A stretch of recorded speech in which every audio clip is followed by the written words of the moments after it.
kwentong ito ay hango sa totoong buhay. Mula ito sa isa nating kabayan na itago na lamang natin sa pangalang Procopio. Taong 1971, Basilan. Kasagsagan ng malakas na ulan. Napadaan ang isang matandang albularyo sa isang kagubatan dahil meron itong tinutugis na aswang na sumalakay sa isang baryo.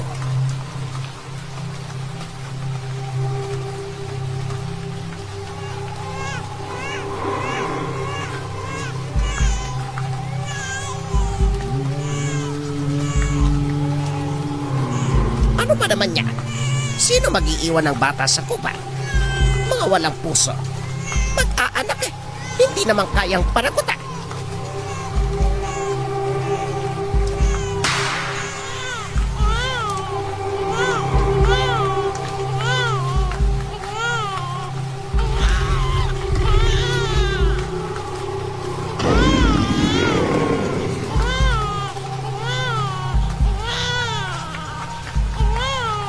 Nakakaawang paslit. Basta na lamang inabando ng mga magulang. Pero hindi ko hahayaan na kainin ka ng lupa.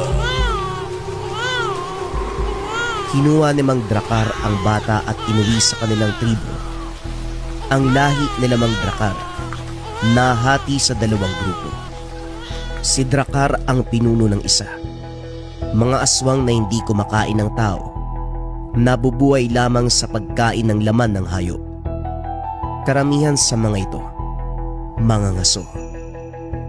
Samantala ang isang grupo, mga halang na aswang, walang ibang ginawa kung hindi kumain ng tao. Nag-aantay ng mga maliligaw sa kagubatan at doon bibiktimahin. Pinamumunuan ito ng kanyang kapatid, si Mang Demio. Sila ang dalawang grupong nakatira sa isang baryo, ngunit hindi nila pinapakialaman ang isa't isa. Kahit magkaiba ang paniniwala at prinsipyo, namumuhay pa din sila ng payapa.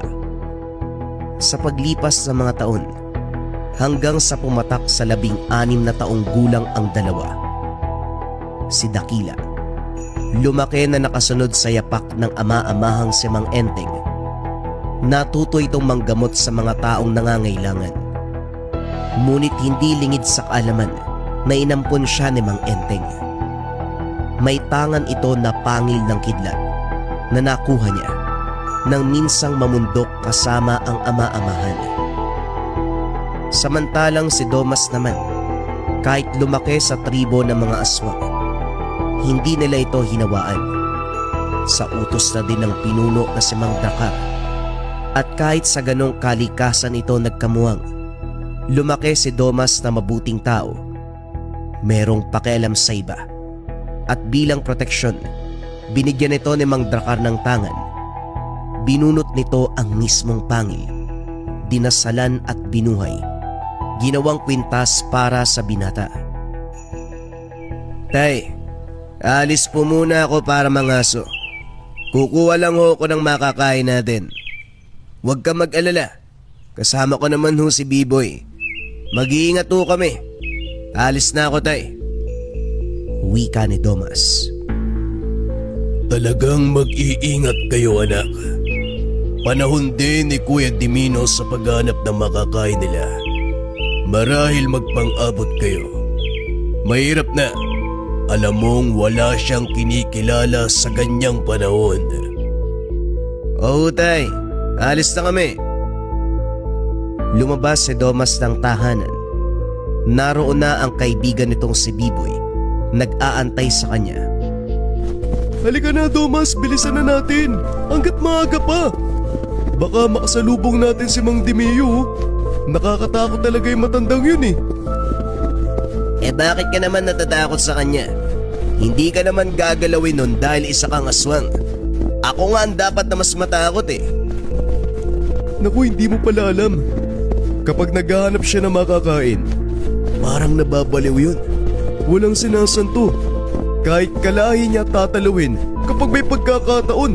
Kaya nga umiiwas ang lahat sa kanya eh. Teka, sandali.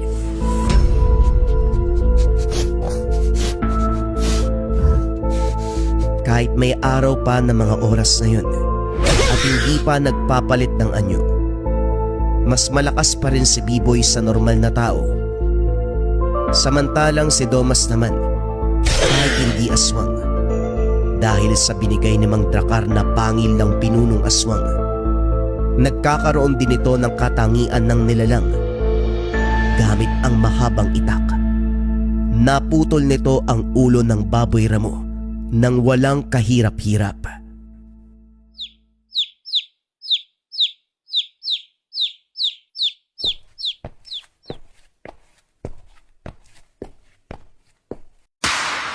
Sandali lang. Tumingin ka sa unahan. Sa kasamaang palad, nakasalubong nila ang kinakatakutan, si Mang Demio. Sa harapan nito ay may 2 tao na umaakyat sa bundok. Pinapanood lang ng magkaibigan kung paanong lapain ng matanda ang dalawa.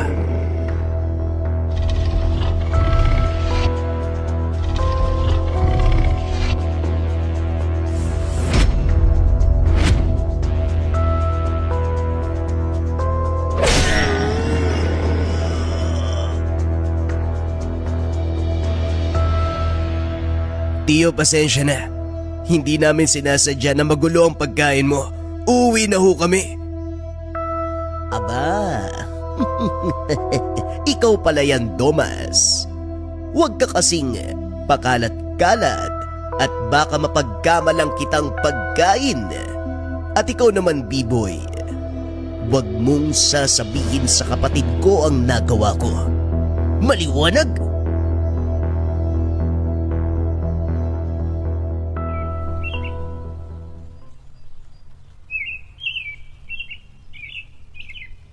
Anong nangyari sa'yo, B-Boy?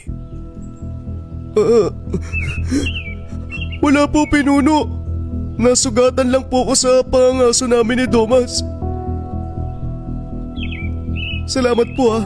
Mauna na po ako. Magtapat ka sa akin, Domas. Anong nangyari kay B-Boy? Sandaling natahimik ang binata. Hindi ito sigurado sa sarili kung dapat bang sabihin ang katotohanan. Tay, ang katotohanan, si Tio Demio ang dahilan kung bakit nagkaganon si B-Boy. Pinagtanggol lang ako ni B-Boy, Tay. Kaso, napuruan siya ni Tio Demio eh. Natahimik si Mang Dracar. Nagkikiskisan ang ngipin sa galit habang nakatingin sa malayo. Samantala, dako naman tayo kay Dakila. Nang mga sandaling ito, sa kasamaang palad patay na ang ama-amahang si Mang Enteng. Napatay ito nang minsan silang mangaso sa kakawyan. Inatake sila ng matandang aswang. Hindi pa siya biyasa sa pakikipaglaban ng mga sandaling iyon, kaya naman wala siyang nagawa. Hindi man niya nagawang mapatay ang aswang. Sigurado siya. Natandaan niya ang itsura, maging ang samyo ng aswang na ito. Habang naglalakad, napunta ito sa isang banda sa gubat.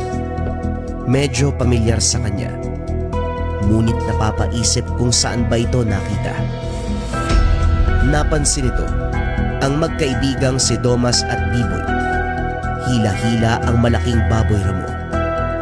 Kagad naramdaman ng binata na aswang si B-Boy. Ngunit nagtataka si Dakila kung bakit ito kasama ng isang mortal, hanggang sa tuluyan itong nakapasok sa pugad ng mga aswang. Naamoy niya ang pamilyar na samyo. Walang duda, ito ang aswang na pumatay sa ama-amahan. Hinanap niya ito ngunit natigil nang biglang maputol ang amoy na sinusundan. Nagpa siya ang binata na manatili sa lugar. Mag-iikot siya pagsapit ng dilim. Pansamantala munang nagtago. Pagsapit ng gabi, nagpagana ng orasyon ng sabulag ang binata. Hindi siya kaagad nararamdaman ng mga aswang. Habang naglilibot, sa hindi inaasahang pagkakataon nakasalubong niya si Domas.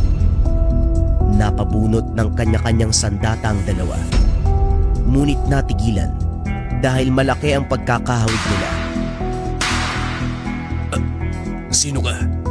Bakit magkawangis tayo? Ako nga ang dapat magtanong yan. Ang lakas ng lobong pumasok sa aming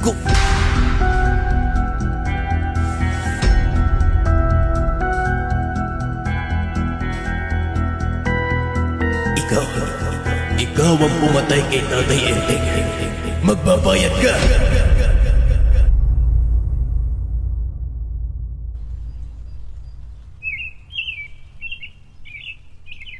Kumusta? Nagulat ako nang makita kita. Kamukhang kamukha mo si Domas.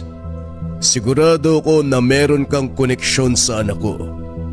Mukhang kambal kayong dalawa. Hindi humalahong tama kayo, pero hindi rin ako sigurado. Ampon lang ako ng isang matandang manggagamot. Ganyan din ang hinala ko nang makita kong anak niyo.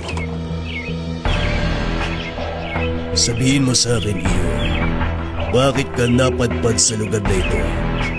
Alam kong may alam ka sa lihim na karunungan, kaya hindi lingid sa kaalaman mo na pugad ito ng aswang. Huwag kang mabahala, hayop lang ang kinakain namin dito. Kagabi nakita kong aswang na pumatay sa ama-amahan ko. Matagal ko na siyang hinahanap, pero ngayong nakita ko na siya, hindi ko siya hahayaang makatakas. Si Tio Demio. Pasensya ka na, Dakila, pero sa tingin ko, hindi mo siya kakayanin kung mag-isa ka. Sa puntong ito, baka mamatay ka lang kung susugurin mo siya. Pero tay, sa tingin nyo, hindi kaya ito na ang oras para tapusin natin ang pambibiktima ni Tio sa mga tao? Marami na siyang naperwisyo at siguradong darating din ang panahon na kahit ako papatayin niya, kahit sino sa mga kaangka natin, hindi siya mapipigilan, tay. Lalo na't hayok siya sa laman. Mahabang katahimikan ang namayani. Bumalik sa isipan ang lahat ng kasamaan na ginawa ng kapatid. Ang mga taong pinatay nito, ang sariling angkan na kinain, at higit sa lahat, ang pinaka nagmarka sa kanya nang subukang patayin ang anak-anakan, si Domas. Wala nang pagpipilian pa. Kailangan ng wakasan ang buhay ng kapatid dahil alam niya rin sa kanyang sarili na hindi niya mapipigilan si Dakila.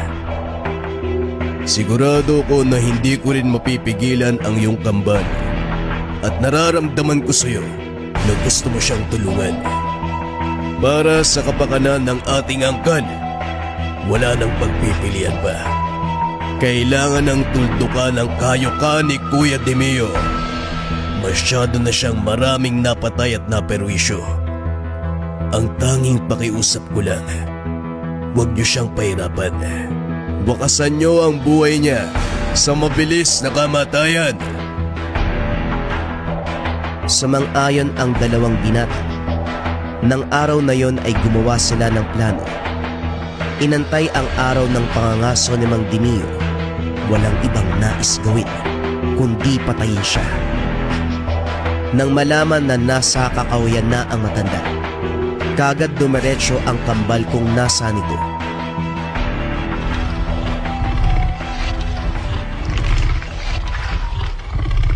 Tanggapin mo to!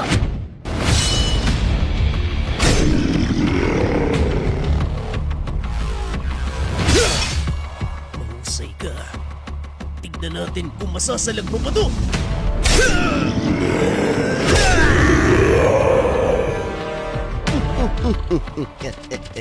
Akalain mo nga naman, Domas, hindi ka nag-iisa. Nagsama ka pa ng isa pang walang silbi na kamukha mo. Nung nakaraan, pinipigilan ko lamang ang aking sarili bilang paggalang sa pinakamamahal kong kapatid. Pero ngayon, ikaw na mismo ang naghanap ng sarili mong libingan. Nagkakamali ka, Tio. Walang ibang ililibing ngayon kung hindi ikaw lang. Ikaw ang pumatay kay Tatay Enteng. Magbabayad ka!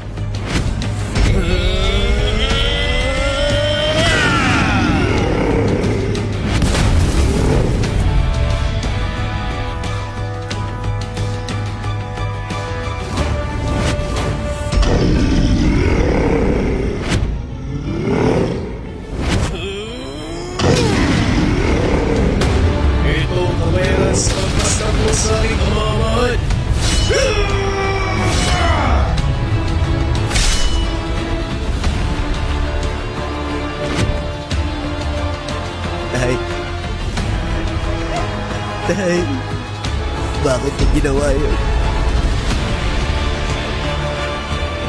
Kinalulungkot ko ang kamatayan, Domas. Pero mukhang ito ang piniling landas ni Mang Dakar. Nararamdaman ko rin sa kanya ang pagmamahal sa kapatid. Oo, maaari nating sabihin na masama si Mang Dimio. Pero ang lukso ng dugo, ang pagmamahal sa sariling kapatid, hindi ito mawawala. Kaya sigurado ko na ito na ang plano ng iyong ama. Samahan sa kamatayan ang pinakamamahal niyang kapatid. Sabihin mo sa akin, Kambal, ano ang susunod mong plano? Ako ang papalit kay Ama. Hindi man ako aswang, pero alam kong irerespeto ito ng pamunuan. Nais kong buwagin ang 2 pangkat. Gagawin kong isa.